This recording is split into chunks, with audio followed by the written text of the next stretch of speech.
नमस्कार महाराष्ट्रातील माझ्या सर्व अभियोग्यताधारक बंधू आणि भगिनींनो, सर्वांना श्री स्वामी समर्थ.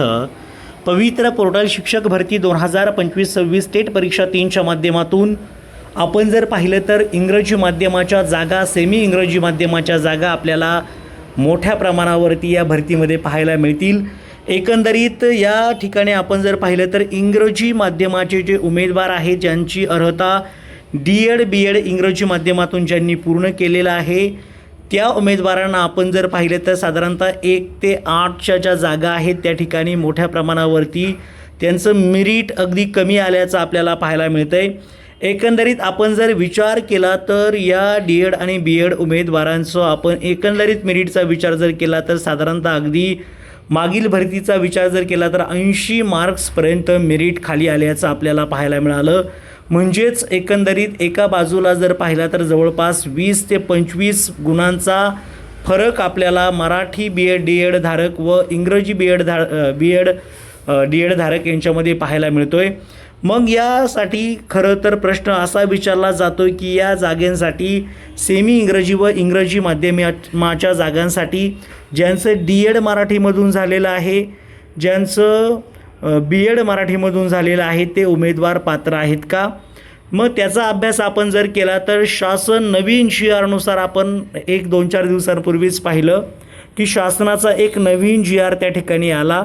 त्या GRमध्ये त्यांनी स्पष्ट दिलेले आहे की DED आणि BEd मराठी माध्यमाचे उमेदवार ज्यांचं 12वी सायन्स झालेलं आहे, ज्यांचं MA इंग्लिश आहे, BA इंग्लिश आहे, BSc आहे, MSc आहे, अशा उमेदवारांना देखील त्या ठिकाणी सेमी इंग्रजी व इंग्रजी माध्यमाच्या जागांवरती त्या ठिकाणी निवडण्यात येईल. पण ते कधी येईल या संदर्भात देखील त्यामध्ये स्पष्टता देण्यात आली.